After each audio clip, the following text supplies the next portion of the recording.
मागी गणेश जयंती निमित्त वंदे मातरम संघातर्फे ऐतिहासिक सांस्कृतिक ठाण्याच्या लौकिकात भर घालणारा महाराष्ट्रातील सर्वात मोठा माघी गणेशोत्सव ठाण्यातील पाचपाकाडी येथे आयोजित केला आहे। गुरुवार दिनांक 22 जानेवारी ते बुधवार दिनांक 28 जानेवारी या कालावधीत हा भव्य दिव्य गणेशोत्सव होणार असून पुण्यश्लोक अहिल्यादेवी होळकर यांच्या त्रिशताब्दी जयंतीचं औचित्य साधून यंदा मध्य प्रदेशातील अहिल्यादेवी होळकर किल्ला महेश्वरी घाट येथील प्राचीन गणेश मंदिराचा भव्य देखावा साकारण्यात आला आहे। यंदा या महोत्सवाचं 4थे वर्ष असून उत्सवादरम्यान दररोज विविध सांस्कृतिक कार्यक्रम, व्याख्यान, भजन, मुलाखत असे वैविध्यपूर्ण कार्यक्रम आयोजित केलेत, अशी माहिती महोत्सवाचे संस्थापक निमंत्रक तथा भाजपा ठाणे शहर जिल्हाध्यक्ष संदीप लेले यांनी सोमवारी पत्रकार परिषदेत दिली। यावेळी संस्थेचे कार्याध्यक्ष सागर भदे, राजेश ठाकरे, निखिलेश सोमन, सुशांत मोरे, किशोर भावे, मधुसूदन देसाई, रवींद्र कोरडे आदी पदाधिकारी उपस्थित होते। ठाण्यातील पाचपाकाडी परिसरातील कचराळी तलावानजीक परमार्थ निकेतन चौकात माजी गणेशोत्सवानिमित्त आकर्षक विद्युत रोषणाई, महेश्वरी घाट येथील श्री गणेश मंदिराची भव्य प्रतिकृती साकारण्यात आली आहे। दररोज विविध उद्बोधक प्रबोधन करणाऱ्या धार्मिक व सामाजिक कार्यक्रमांची रेलचेल असलेल्या या महोत्सवाला मुख्यमंत्री देवेंद्र फडणवीस, उपमुख्यमंत्री एकनाथ शिंदे, भाजपा प्रदेशाध्यक्ष आमदार रवींद्र चव्हाण तसेच आशिष शेलार, प्रताप सरनाईक, आमदार संजय केळकर, आमदार निरंजन डावखरे या आदींसह सर्वपक्षीय राजकीय नेते, सामाजिक कार्यकर्ते, उद्योजक, कलाकार भेट देणार आहेत। या संदर्भात संदीप लेले यांनी अधिक माहिती दिली आहे। दरवर्षीप्रमाणे 22 तारखेपासून श्री माघी गणेश जयंती निमित्त 7 दिवसीय उत्सव इथे वंदे मातरम संघातर्फे ठेवण्यात आलेला आहे। दरवर्षी वेगवेगळा देखावा आम्ही साकारतो, सामाजिक, भौगोलिक याचा आशय घेऊन। तर यावर्षी आम्ही महेश्वर घाट अहिल्यादेवी होळकर किल्ला याची प्रतिकृती या ठिकाणी उभा केलेली आपल्याला दिसत आहे। हुबेहूब तो किल्ला आमचे डेकोरेटर मंदार गोळे यांनी तो तयार केलाय आणि तशी तशी प्रतिकृती आपण जर जाऊन बघितलं मध्य प्रदेशात तर आपल्याला लक्षात येईल की अहिल्यादेवी होळकरांनी जो हा किल्ला बांधलेला आहे त्याच्यात ते मंदिर आहे ते जवळपास तसं आम्ही करण्याचा प्रयत्न केलेला आहे। उजव्या बाजूला इथे अहिल्यादेवी होळकरांचा पुतळा देखील येणार आहे, जसा त्या ठिकाणी त्या महेश्वर घाटला आहे, तर तोही आपल्याला पाहायला मिळेल। तो अजून काम पूर्ण झालेलं नाही, उद्या पण सर्व काम पूर्ण होईल आणि भाविक मोठ्या पद्धतीने मोठ्या संख्येने इथे येतात।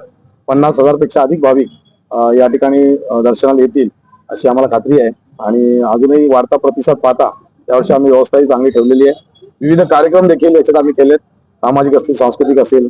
चढता डॉलर आणि घसरता रुपया याचं रहस्य काय हा एक विषय आम्ही घेतलेला आहे। त्याच्यात सीए निखिलेश सोमन हे अर्थतज्ञ कोण आहेत त्या गौरी पिंपळे यांची मुलाखत घेणार आहेत। त्याचप्रमाणे विशेष म्हणजे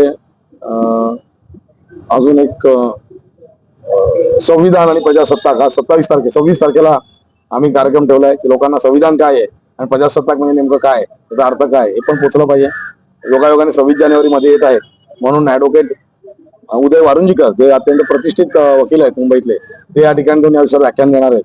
अन्य देखील सांस्कृतिक कार्यक्रम या ठिकाणी आहेत, गप्पा गोष्टींचे, व्याख्यानाचे, गणेशाचे स्वरूप सांगणारे धार्मिक कार्यक्रम आहेत, कीर्तन आहे लोकमान्य टिळकांच्या आणि गणेश त्यांचा जे गणेश उत्सव त्यांनी साजरा केला त्याच्यावर आधारित असे विविध उपक्रम अत्यंत संयत पद्धतीने आम्ही ते साजरे करतो आणि उत्सव साजरा करत असताना उत्सवात सहभागी झालेल्या लोकांना आनंद नक्कीच घेता येईल, पण जे उत्सवाच्या बाहेर आहेत त्यांना कुठलाही त्रास होणार नाही याची आम्ही पुरेपूर काळजी घेत असतो।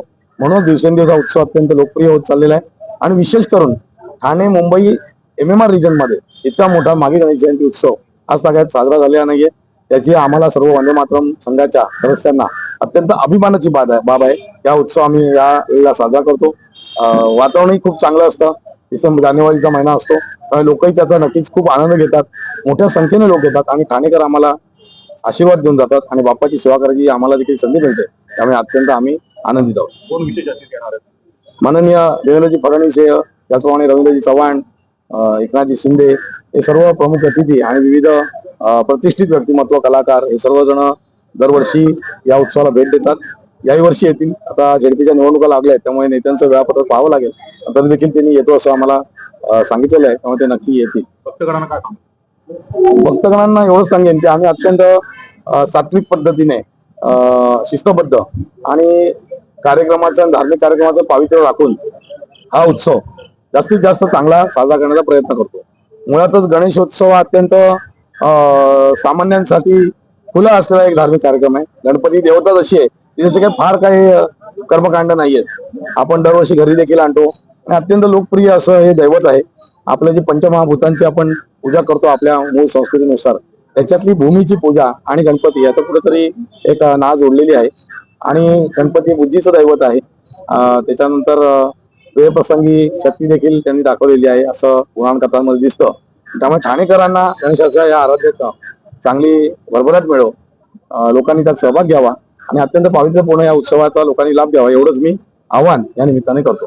तर युवा पिढीला तुम्ही यातून या आपल्या उत्सवातून काय संदेश द्याल आणि विसर्जनाचं स्वरूप कसं असणार आहे, जे कमी आवाजात वगैरे ध्वनी प्रदूषण याचा विचार